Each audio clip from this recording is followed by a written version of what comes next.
Some stays stay with you forever. Gift an experience to remember with a Hastings Hotels gift card. Buy online at hastingshotels.com.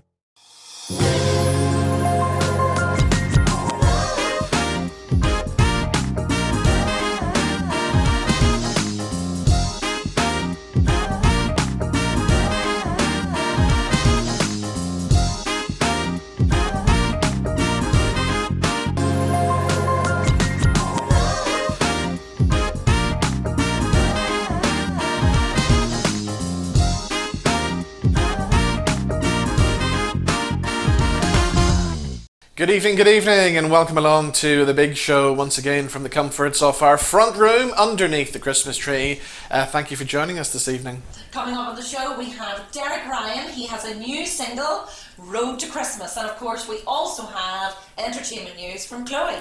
And we'll be chatting to author James Murphy about his new novel, which is called Dark Light. It is the third part and the conclusion of the Terror trilogy, which we loved, didn't we? Oh, I loved it, Robin, and I loved all the references in Belfast. You actually could visualise yourself, everything, everywhere. Alright, so we'll find out what's happening with Terror a little bit later on, but let's start off with some great music and something from Derek Ryan and Philomena Begley. This is called It Won't Rain Forever.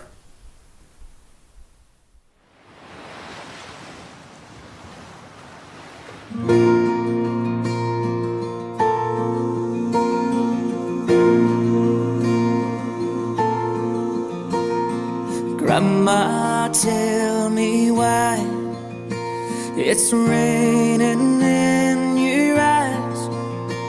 You always have a smile for me.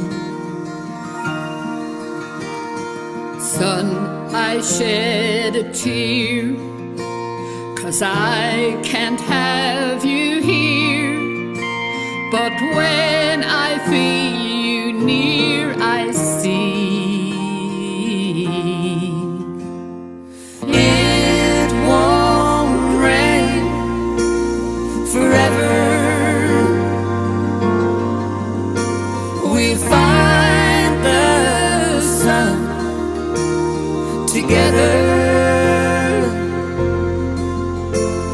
Winds won't last, the storm will pass, and it won't rain forever. every day. I see the proof. Hope lives on in you. Your kind, full soul and caring ways. Together we're apart. Let's lift each other's hearts. In darkness, love will find a way.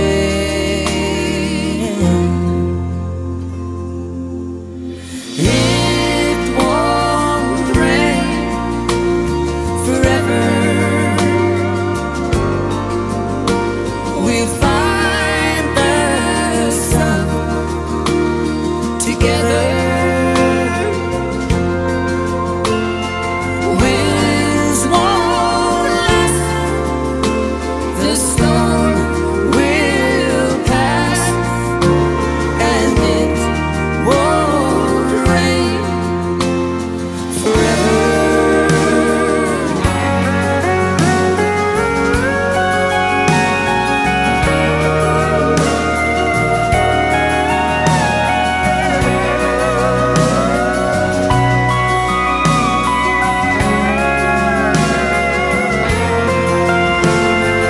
It won't rain forever. We find the sun together. Winds won't last, the storm will pass, and it won't rain forever.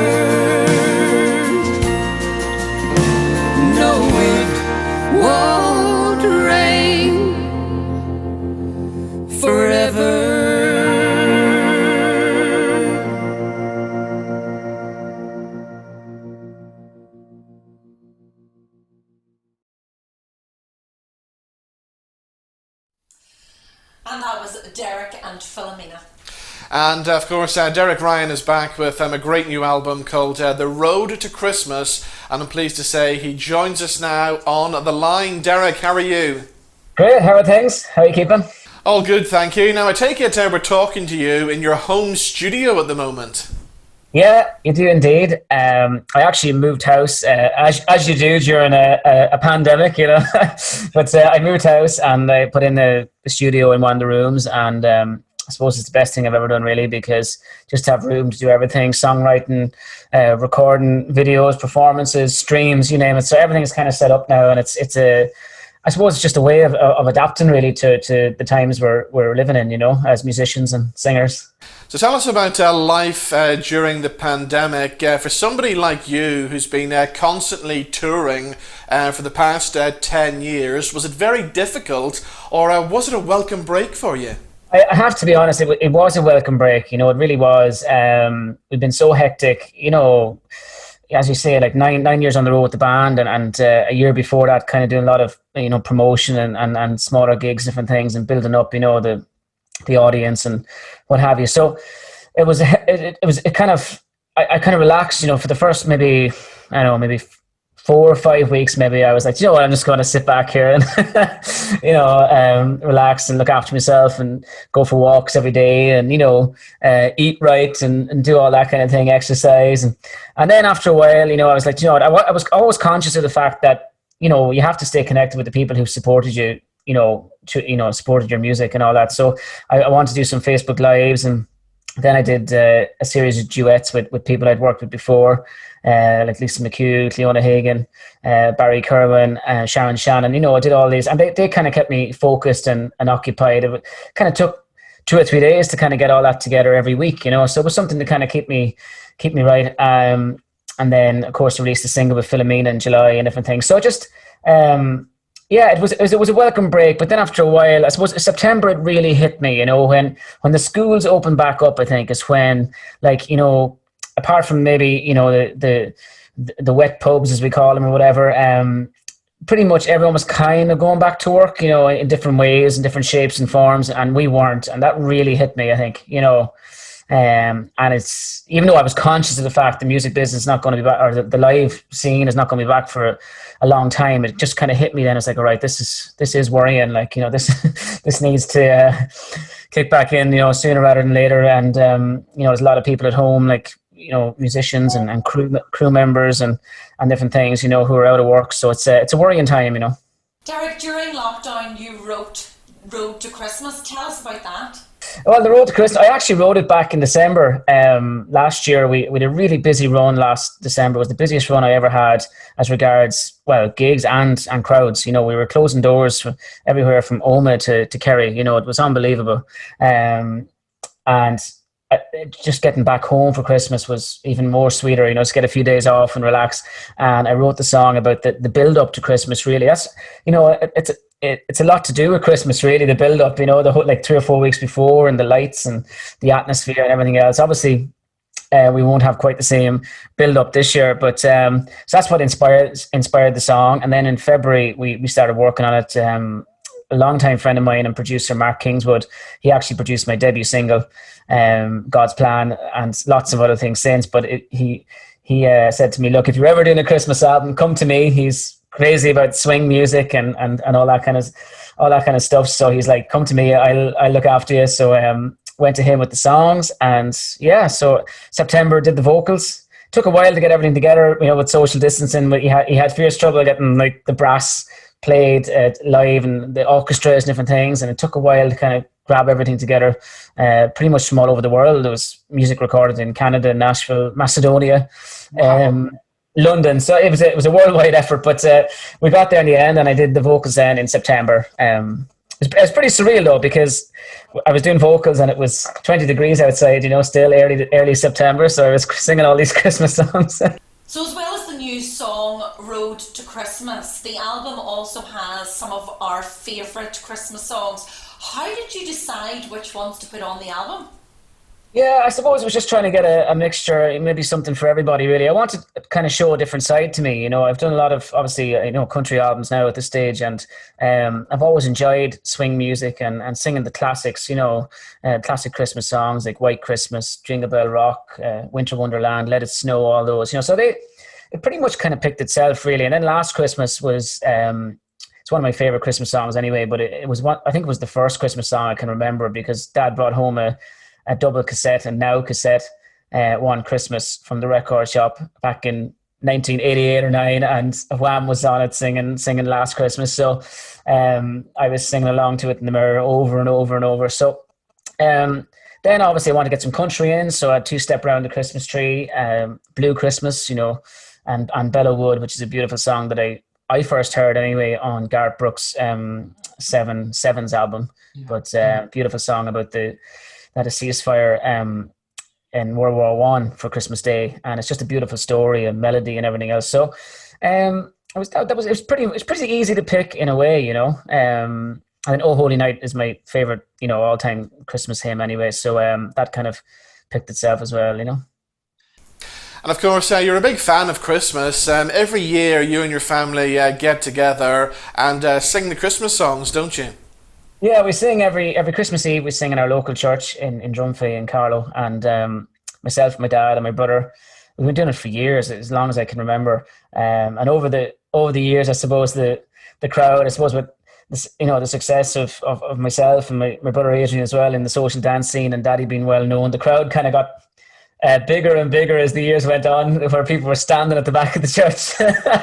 So, but no, it's lovely. Okay, like I sing "Oh Holy Night" as a solo, and that song, even when I hear it or sing it, it always just brings me the true sense of Christmas. Because anytime I'm singing it, it's in front of my family, my friends, my neighbours, and we say hello to everybody and meet everybody at Christmas at that mass. So yeah, no, it's a lovely thing, and I hope we can keep up the tradition this year. But look at it, who knows what's going to happen, So what's Christmas Day going to be like for you this year? Who are you going to be spending it with? You know what? I'll be honest, I don't know. Because I'm here in Fermanagh, and I'm based here, and a lot of my family are in Carlow, and I just don't know what way the travel thing is going to go yet. My sister's in Paris. So we really just don't know. I might just be here with a little turkey and my ham, and cook it myself and have a nice beer. And I got one of those beer taps, that you can get a draft pint in your kitchen, So now, what about being in the kitchen? Are you a good cook? I'm not too bad, That's one thing that's seriously improved during lockdown, and even when the restaurants opened back up for a while there, I didn't go out as much as I used to. I quite enjoyed cooking and found it therapeutic, and got pretty good at it now. I was always kind of okay at cooking anyway. I lived on my own in London for a long time and cooked and different things, but just got more into it. And so I think I've never cooked a Christmas dinner, but I think I'd handle it pretty well. I'd probably look forward to it, the challenge. Now, I want to talk to you about Philomena as well, because you must have been a big fan of hers over the years, and then to end up performing with her and writing songs for the Queen, that must be something very special. Yeah, it always is, because Philomena has just a certain way of telling a story in her voice. It really is magical, and so writing songs for her is quite easy, really. And when you hear them back, like she sent back the latest single, Half a Chance, it just gave me goosebumps. It was just exactly how I'd pictured it when I was writing it. And I've also worked with Foster and Allen this year as well. Wrote a song for them, and they asked me to get involved in the recording and sing on the track. So that will be out in the new year as well. It's called The Good Old Days. So, even though the gigs obviously are not happening, I've been really, really flat out, with different things, making videos and recording vocals and all that. And it's just great to collaborate with these legends that I've been listening to since I was a child, So that's one of the great perks of the job at the minute. So looking ahead to next year, can you make plans for 2021? Not really, I suppose. We're just kind of stuck in that, in the darkness, really. I mean, we kind of have plans for Christmas shows to kind of promote the album and do a run of gigs and sing, looking forward to that. But it obviously didn't materialize. And so there's lots of things that come up and lots of ideas come up, but it just, with all the, the rules and regular, and quite rightly, the rules are changing all the time, and keeping people safe, and so we just have to wait and see until people can come to our gig, sit back and relax and feel safe, in a crowded kind of environment or whatever it may be, and we feel safe on stage. Like there's no, we can't really contemplate doing anything, or so look, we'll hold tight for now. I'd like to see it by the summertime, hopefully. That's kind of what I'm aiming for in my head mentally, but I don't know if it's gonna, like, the summertime maybe opens up and we might do some festivals outdoor and people can spread out and different things, and the vaccine might become a bit more, it might become a bit more available. So who knows? But that's what I'm aiming for in my head. So the new album, Road to Christmas, is out now. I'm assuming we can get it on your website. Yeah, website, it's available on the website, and we have all these kind of really cool Christmas bundles as well, and merchandise and what have you. Calendars. I have a calendar, which I'm always embarrassed to plug, but I'm going to plug it down anyway. Who would want 12 photos of me? I never know. But anyway, so the calendar and all that kind of thing, the new album, and then also available on Sharp Music and Spotify, all the digital platforms as well. So, and tell us about the calendar. Did you shoot that during the summer? No, it was September. I shot it in Belfast with Cara Pringle, great photographer, and went up, and yeah, it was just a full day of different clothes and different shots. We did the Christmas album shots as well. So well, actually, there's some other shots. There's some live shots as well, performance shots in the calendar, and shots from a few months back, the show we did in the Ulster Hall back in January and different things. So it's a bit of a mix, but. Yeah, so calendars. Yeah, get your 2021. We'll keep you on track for 2021.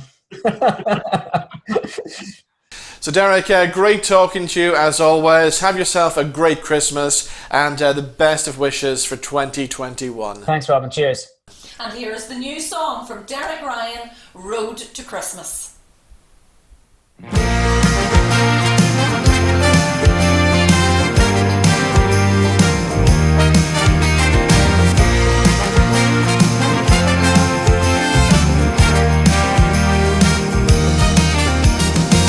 I hear the songs, I see the lights, I felt the snowflake once or twice. Oh my, another year's flown by. I see the cheer everywhere I go, lovers kiss beneath the mistletoe. Oh my, it makes me smile to know I'm on the road to Christmas. I've got the love and feeling inside. I'm on the road to Christmas. I'll be home and holding you tonight. Oh, that's right. Feels like I've been gone, out here running far too long. Oh my, you're where I belong. So light the fire, pour the wine, we watch our movie for the 100th time. Oh my, to know that you are mine. I'm on the road to Christmas. I've got the love and feeling inside. I'm on the road to Christmas. I'll be home and holding you tonight.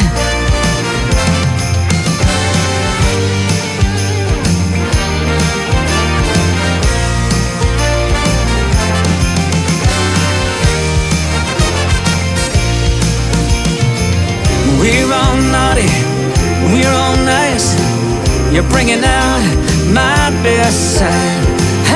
You shine like a Christmas star, guiding me to where you are. Oh, I'm on the road to Christmas. I've got the love and feeling inside. I'm on the road to Christmas. I'll be home and holding you. I'm on the road to Christmas. Yeah, I've got the love and feeling inside. I'm on the road I'll be home and holding you tonight. Yeah, it's Christmas. Light the fire, pour the wine. I'll be home and holding you tonight.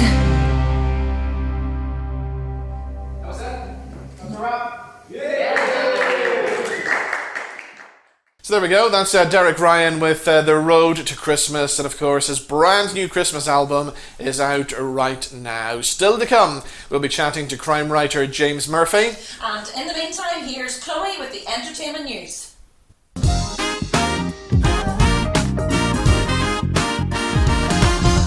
Well, in the entertainment news this week, we've got some more Christmas singles now. My favourite Christmas song is definitely Baby It's Cold Outside, but Spotify has released a list of the most listened Christmas singles in 2020. We've got Santa Tell Me by Ariana Grande, Last Christmas by Wham, a classic, and a number one, All I Want for Christmas Is You by Mariah Carey. I wonder if it'll get number one again this year.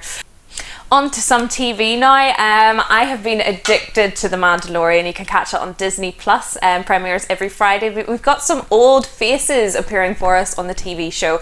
Definitely one to catch for the fans.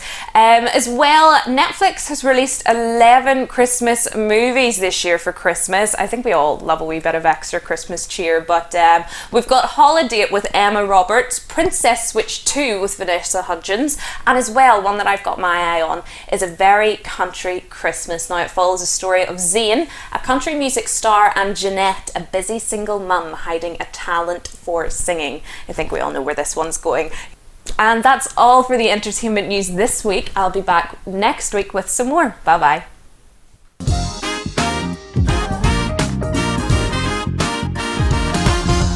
Right, there we go. Entertainment news with Chloe Christmas there. She's getting all festive, isn't she? She is getting very festive. But what's your favourite Christmas movie? Best Christmas movie of all time has to be Bruce Willis in his vest, in the building, Alan Rickman. We're talking Die Hard, of course. That is not a Christmas movie, Robin. It was just out at Christmas. It is a Christmas movie. It's Christmas. They all get locked in the building at Christmas time. Well, Christmas movies to me, I can't just pick one. Right. So I'm going to pick two. One that's more serious and acty, and one that's musical. It's a Wonderful Life. Love it. Yeah. And White Christmas. There you go. Fabulous Christmas movies. What's yours? If you want to let us know, pop us a message on the Facebook page. Right, let's get another guest on. And author James Murphy is back with Dark Light, which is part 3 and also the thrilling conclusion to the Terror trilogy. And I'm pleased to say James joins us now on the line. James, how are you, sir? Hi, James. I'm fine, Robin. How are you? Very well, thank you. So I believe it's been about 2 years since we last had you in the studio talking about the first terror novel. Yeah, it's a long time ago now. It certainly seems that way. You're now on the 3rd book. For people who don't know the story, tell us a little bit about the leading man, Mark Shaw. What's his story? Mark Shaw is... Well, he starts off life in the book as a head teacher in a school, and his uncle is brutally murdered, and he was very close to his uncle, so he takes on a crusade to find the killer, and along the way inherits a private detective agency from said uncle called Forrest Investigations, and the investigation of his uncle's death then takes him onto the path of a fledgling serial killer and a dangerous cult movement. So Mark has gone on this incredible journey throughout books 1 and 2. Where are we now with book 3, Dark Light? Well, as far as Mark Shaw is concerned, the book opens with him in the US on holiday in Boston, essentially licking his wounds and trying to recuperate from a series of huge traumas, much of which caused by the serial killer terror. Whilst there, he receives some devastating pieces of news. First of all, that some bodies have been found in Belfast, particularly one on the Black Mountain, which is suspected to be terror. And the other is that his best friend and his best friend's niece have been seemingly in a car crash, or certainly have found themselves at the bottom of a reservoir in Boston as well. Now, the reason I say that the first bit of news is devastating for Shaw, you would think obviously terror being dead would be a good thing for him. But when you suspect that you're the killer, then things change. And bodies turning up aren't particularly what you want. So the thing that I really enjoyed about the first couple of books was when you got to the end, you were dying to know what happens in the next one. So what about book number 3 now? Are you going to leave it open for another book, or will we come to some kind of shocking conclusion at the end? The ending will definitely shock, but obviously with the conclusion of a trilogy, there needs to be some kind of conclusion. There needs to be some kind of veil drawn. But I don't want to give too much away, other than to say Farce Investigations will continue in some form. But yeah, there will be the usual shock factor at the end. The thing about these books, you can actually read them as a standalone. You don't need to read them in order because they make sense. Actually, that was something. Obviously, when you write the first book, it's always going to be a standalone anyway. But when you know that there are 2 more parts to come, you have to be quite careful as to how you structure it. So I realised that quite early on into the second book. And what I then did was looked at ways where you could retell little bits of the story of the first, but make it relevant to any new reader that's literally just picked up the second. I also tried to make it that it would whet their appetite enough to think, well, I wonder what happened there, so they would maybe think, well, maybe I'll read the first one now, and hopefully even, if somebody lifts Dark Light, it'll be enough to make them think, now I want to read the other 2 books in this series now. Now, most of Dark Light was written during the lockdown period, wasn't it? It was. Well, actually, I tell a lie. I started writing it almost immediately after the second one was launched, which was in April 2019. And it was a slow, laborious process. And I kept using being too busy as an excuse, and lots of things as an excuse as to why it was so slow. And then lockdown came. And I thought, well, I don't really have an excuse now because I'm stuck in the house. I'm not really doing anything other than homeschooling. That's not taking up all my time. So I'm going to have to get into it. And when I did and was going through the manuscript so far, I realised that the reason it was going so slow was, frankly, because it wasn't very good. Right. So I literally thought, well, if it's not leaping off the page for me and it's not impressing me, then there's something wrong. And if it's the final book in a trilogy, then it really has to pack a punch, to live up to. And I'd known by that stage that the other 2 books were getting really good reviews, so I didn't want to disappoint anyone. Yeah. So essentially, I took huge swathes of the manuscript out and developed it a little bit more, and essentially rewrote the entire manuscript. Wow. So lockdown was actually quite good for me in that sense, that it made me confront what wasn't working. Now, I was in No Alibi's bookstore in Belfast recently, and one of the things that struck me was the amount of crime writers that there are coming out of Belfast. You're now this big, massive community who are all writing away like crazy, aren't you? Absolutely, yeah. And it's actually quite strange in the sense that there are lots of us out there who are all at various stages in our career, but we're one big community. I mean, for example, tomorrow night, there are several of us who have launched books in the last few weeks, and tomorrow night we're having a virtual cocktail party to celebrate that. Wow. So, we're, no matter what stage you're at in your crime writing career, we're all really supportive of each other. I mean, we have from top down, for example, we have Steve Kavanagh, who is enjoying huge success at the moment. He's probably a leading light in crime fiction worldwide, let alone, Northern Ireland. And then obviously we have others, I suppose, coming through and emerging, with myself being hopefully one of those. So we're flying the flag quite well, I think. Was it scary taking the plunge to write your first book? Because you did give up your teaching career, didn't you? Well, yes and no. I mean, I was, much like Mark Shaw at the start of the book, I was a head teacher in a school as well. And I was a teaching head teacher, and actually being a teacher and being a head teacher are both very difficult jobs, and trying to do both at the same time was just becoming unbearable, frankly. I'd also just become a parent. So it was a time for me thinking about change and what am I going to do to affect that change, and, you know, developing my career. And the writing kind of started as a hobby. So it was a way of actually de-stressing, to be honest. But it has continued from there and progressed from there, and happily so, I have to say. Although I have to stress, I haven't moved completely away from education. I work for Edge Hill University training teachers now. So, but that's part-time, and it gives me a chance to focus on other projects as well. Talking about other projects, you're helping young and upcoming writers now as well. You're doing these writing courses, aren't you? Yeah, it started out, I suppose, as a way of me trying to be honest, overcome the idea that maybe I wasn't cut out to be a writer, or maybe there were better people out there to do it, and you know, the whole idea of imposter syndrome.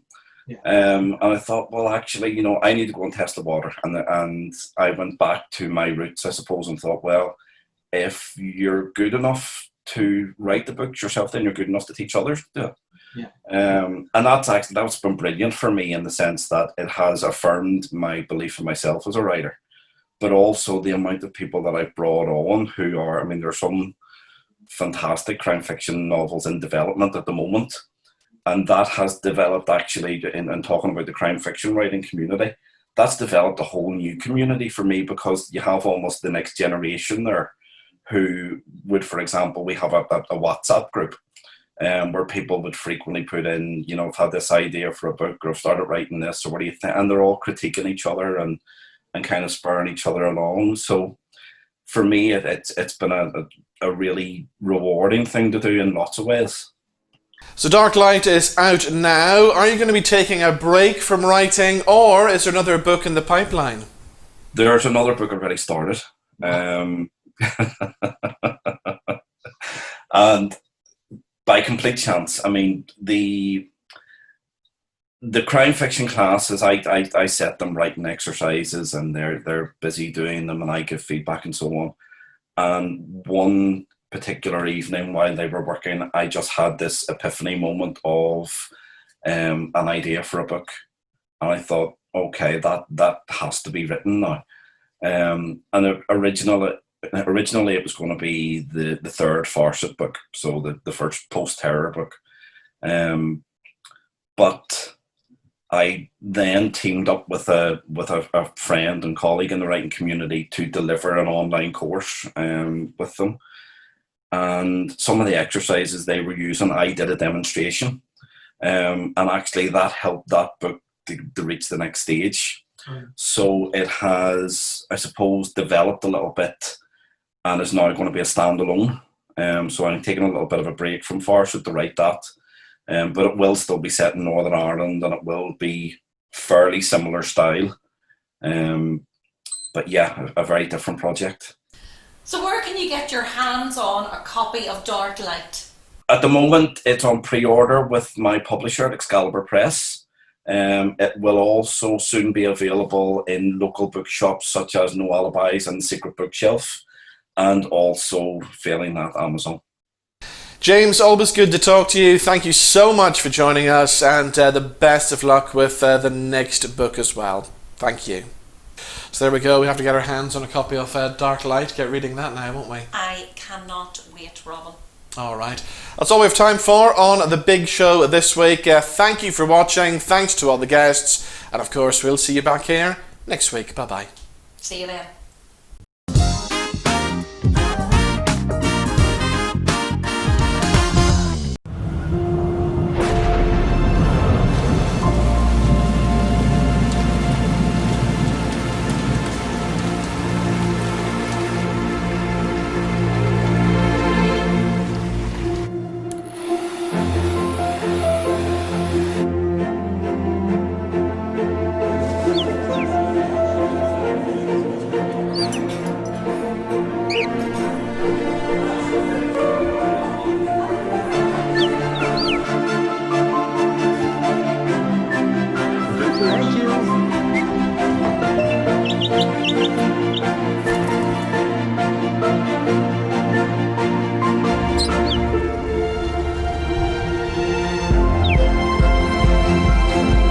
stays stay with you forever. Gift an experience to remember with a Hastings Hotels gift card. Buy online at hastingshotels.com.